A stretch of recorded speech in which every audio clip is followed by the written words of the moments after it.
welcome back to the Goated Podcast. I'm your host, Isaiah, and today we got a lot to cover. I'm a little bit late. I apologize for that, but yeah, we just finished the second day of the NBA playoffs, so I'll start with what happened on the first day.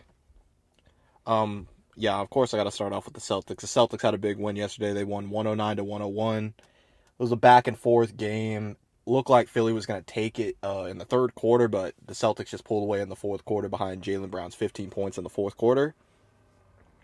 Jason Tatum was the best player on the floor, though, all night. He had 32 points, 13 rebounds. Just killing it, 3 blocks. He was killing on both ends. Kemba showed up. Hayward did his thing. We got to get to Gordon Hayward a little bit, too. I'll give my thoughts on that a little bit later. But yeah, Joel Embiid, he looked like he was about to drop damn near 50 on the Celtics just from watching the first quarter. But the Celtics managed to slow him down pretty well, I'd say, in the second half. And yeah, I mean, Josh Richardson, it seemed like, it says here he shot 7 of 17, but it seemed like every time he put up a shot, it just went in. Like, Josh Richardson is just one of those guys that, to me, seems to always kill the Celtics. But yeah, Tobias Harris, yeah, he wasn't good enough. He did have 8 assists, but this dude's making max money. He's got to put up a lot better than that, in my opinion. Alec Burks did give him 18 off the bench. He's probably going to have to continue doing that.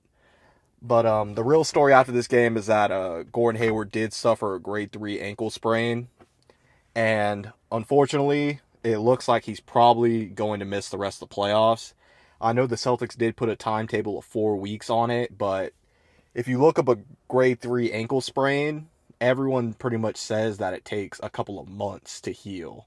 And so even if Gordon Hayward was to come back in 4 weeks like the timetable says, he probably would not be the same player and would probably just be a detriment to the Celtics if he was on the floor.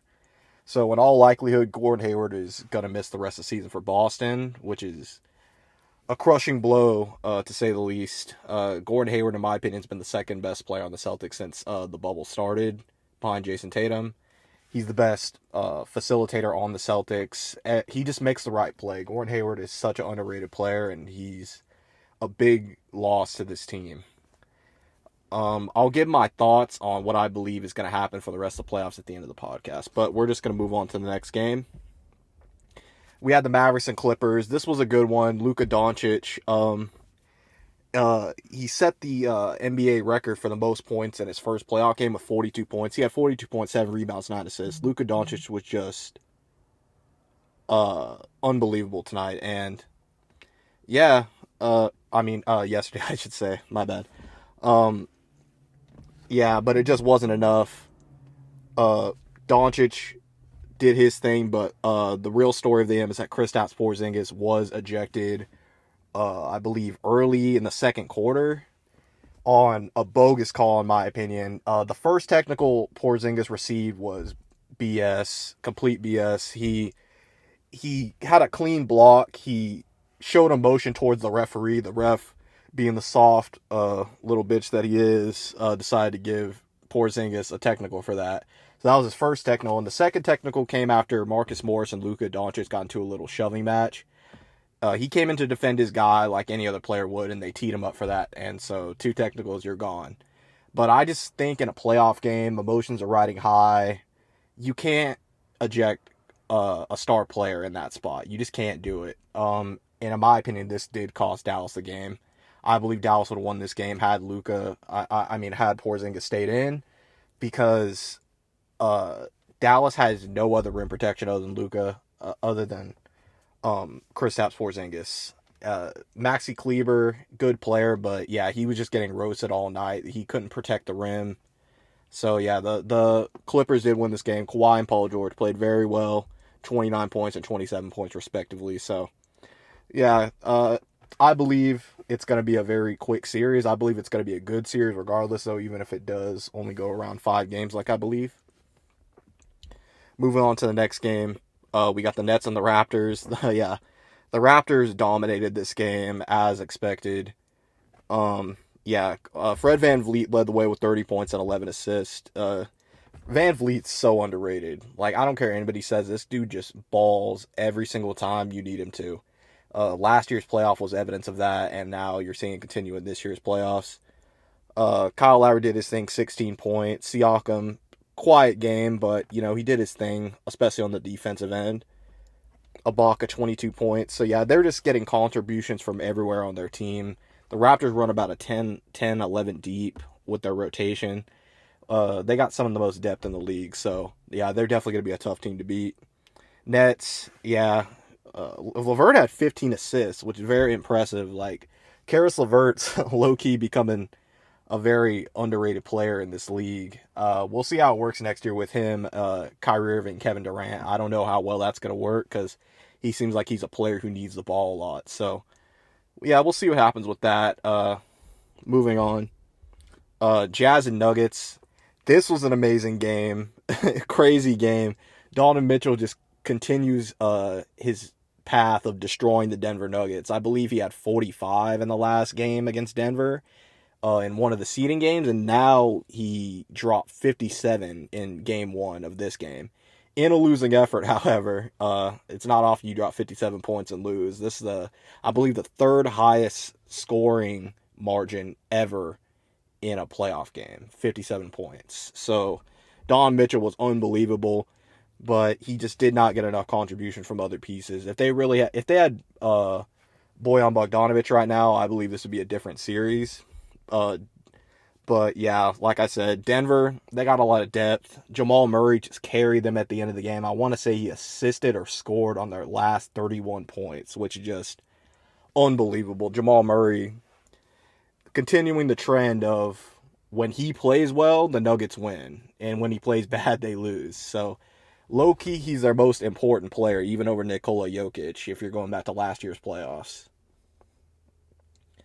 Yeah, Jeremy Grant, 19, Monte Morris, 14. Yeah, they got contributions from pretty much everywhere. Jokic at 29 and 10, so yeah, I believe this is going to be a pretty decent series, I'd say. And then we'll move on to today's games.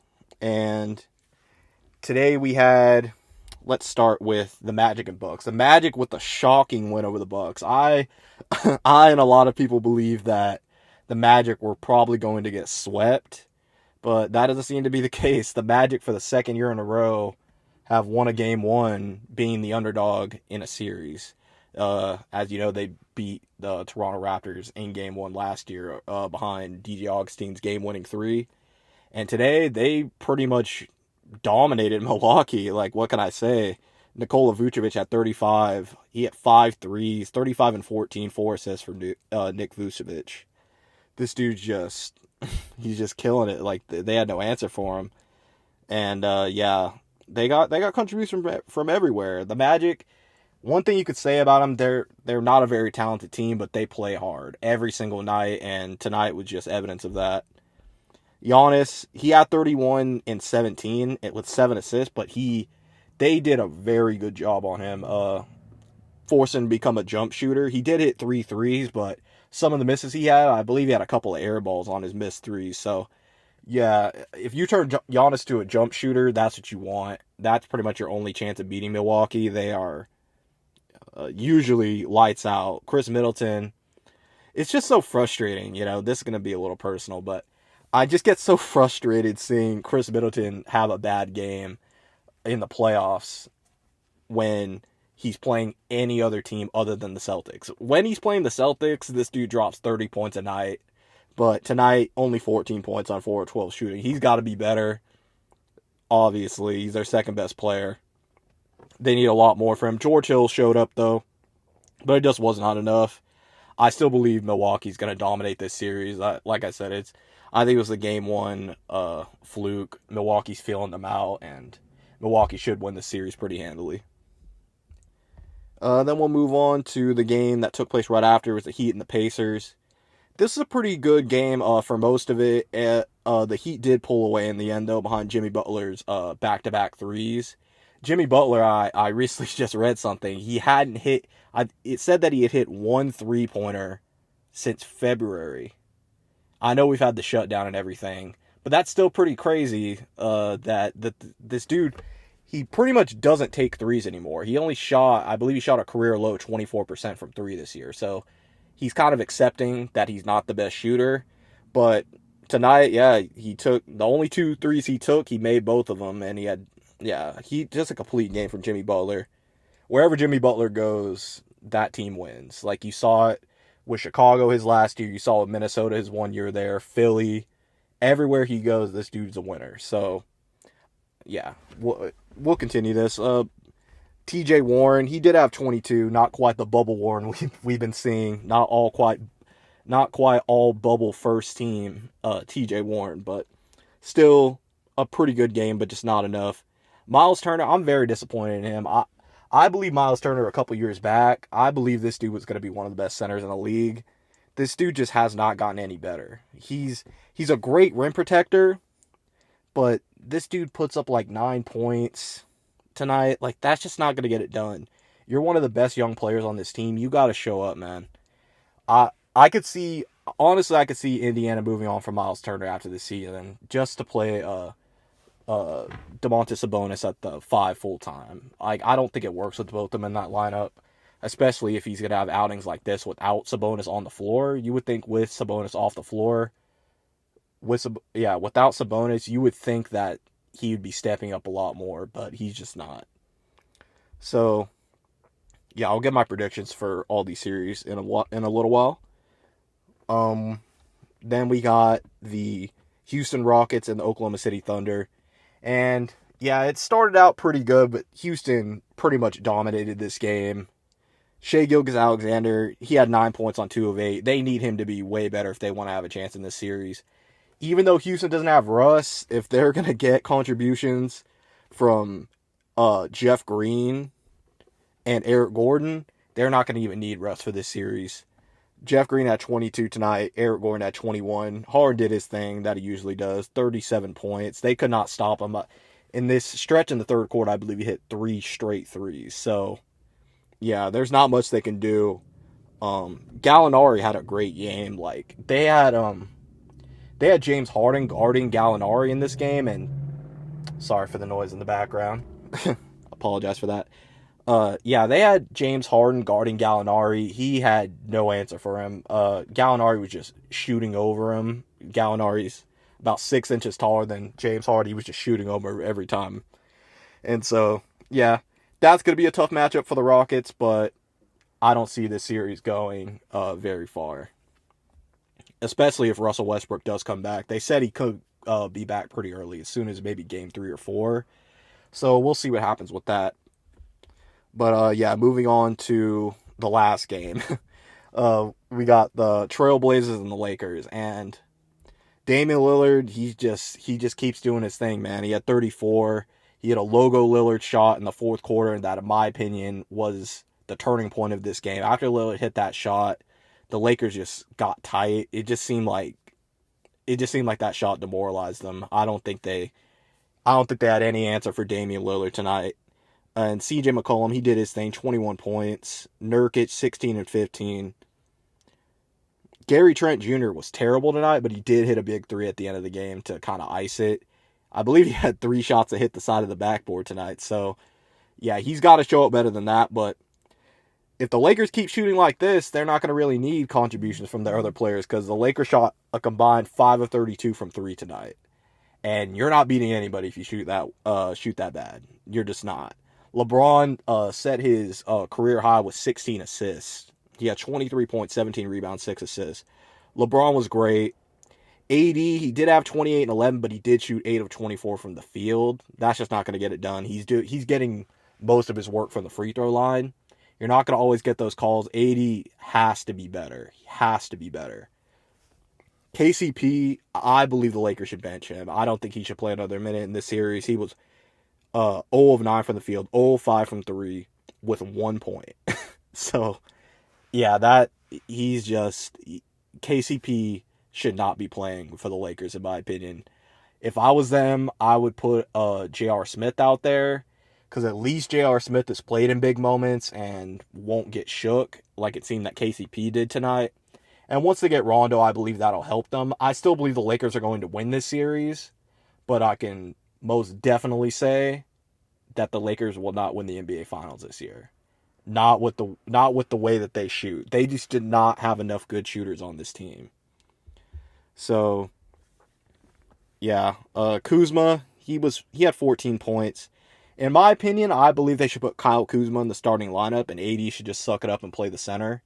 I know AD likes playing the four, but against Portland, I think you need as many perimeter guys out there as possible instead of just playing two bigs. That's just not the way that the league is anymore.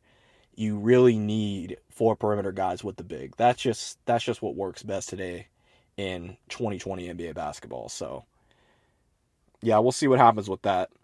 And I'll give my predictions for the rest of the for all the series that we have in the first round. So I believe that it's going to be Bucks in 4 games, Nuggets in 6 games, the Clippers in 6 games, the Celtics in 6 games, and then I'm going to say Lakers in 6. I'm going to say Rockets in 5. I would have picked Rockets in 6 before today, but seeing how the way the Rockets played, I believe they're going to take them out even earlier now. So I'm going to say Rockets in 5, Miami in 5, and Bucks in 5. So that'll set up the matchups of Boston and Toronto, and Milwaukee and Miami. And then the Western Conference, that'll set up the Lakers and the Rockets, and the Clippers and the Nuggets. And for those series, I'm going to take the Lakers in 7 games. I believe LeBron James will still be able to get it done. Until I see someone beat LeBron James that's not the Warriors, I'm going to pick LeBron James. And with the Clippers and Nuggets, I'm going to say that the Clippers win in 5 games. I just don't think that the Nuggets are built for a series like that yet. I believe they can be in the future with how Michael Porter Jr. has come on. Just to have a wing star player, that's what you really need in the playoffs. With that young core going forward of Murray, Porter, and Jokic, I think that's a lethal combination for the Nuggets, and the Nuggets are going to be a team to be reckoned with for a long time. But just not this year. And then the Eastern Conference, like I mentioned earlier, Gordon Hayward is going to miss at least this series. They say 4 weeks. I don't believe Hayward's going to come back this year. I really don't.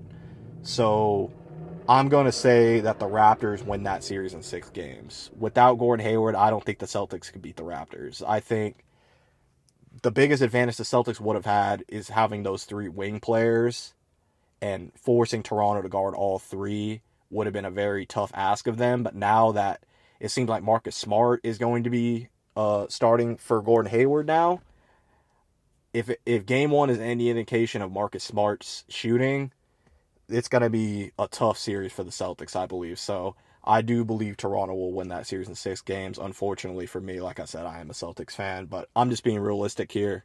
Not going to be biased. I'm going to tell you how I really feel. And I'm also, of course, I'm going to pick the Bucks over the Heat. I'm probably going to pick the Bucks over the Heat in 6 games. I believe Miami matches up with the Bucks pretty well. But at the end of the day, Giannis is going to be too tough to stop. So I'm going to pick the Bucks for that series. And I'm also going to pick the Bucks to beat the Raptors in 7. I believe it's going to go the distance. The Raptors, in my opinion, are the best matchup for the Bucks by far. Just with the amount of defense that they have, the amount of guys that could throw at Giannis. Pascal was probably the best individual matchup for Giannis in the league, I would say. So I believe it's going to be a great series, and it would not shock me to see Toronto make it, but I just believe Giannis is going to be too much, and so I do have the Bucks making it out of the East. And then in the Western Conference, between the Lakers and the Clippers, I'm going to have to pick the Clippers in 6. Like I said, I don't believe the Lakers can win the finals this year, or even let alone make it to the finals, because they're going to have to run into the Clippers. The Clippers, they're just a complete team. They have everything you want. They got bigs, they got wings, they got depth everywhere. They got 2 6-man of the year candidates off the bench. Kawhi Leonard and Paul George, the 2 best defensive wings in the league. Patrick Beverley, one of the best defensive guards in the league. Mook Morris, it's going to be too much, I believe, for the Lakers. They just can't match up with them. I know the Lakers have won the last 2 against the Clippers, but the Clippers have only played 13 games this year with their full lineup. And in those games, I believe they're 11-2. So if that's any indication, the Clippers are damn near unbeatable when they have their full team. So I believe it'll be the Clippers and the Bucks representing the East and the West in the NBA Finals. And for my NBA Finals pick, I'm going to have to go with the LA Clippers. Basically, it comes down to what can Chris Middleton do in the NBA Finals? Is Chris Middleton good enough to be the second best player on a championship team? Against the Boston Celtics, he certainly is. But against any other team, he seems to just be a normal guy. So I'm not going to pick them to beat the Clippers. Kawhi Leonard, he just has too much experience in these types of games. I believe that the Clippers will win that series in 6 games. I believe it'll be very competitive, but I believe when it comes to the end of the game, Kawhi is going to make the plays that need to be needed to win. Giannis, it seems like at the end of the game, like if you turn him into a jump shooter, there's not much he can do. And I believe they match up very well in terms of the guys that could throw at Giannis. So, yeah, that's my picks for the rest of the NBA playoffs. It's gonna be fun. Like, if I'm wrong, I'm wrong. Like, this is just my thoughts. All I hope for really is just a great playoffs. I'm just so excited to have basketball back. It hasn't disappointed. Like, I don't care that the fans aren't there. Like, the way the NBA's presented just this just these games, like, you don't lose out on the experience without the fans there, in my opinion. It feels just as good to watch to me, so yeah, that's my hopes. you know, but yeah, thank you all for listening, I should say. And yeah, everybody have a great night. Thank you.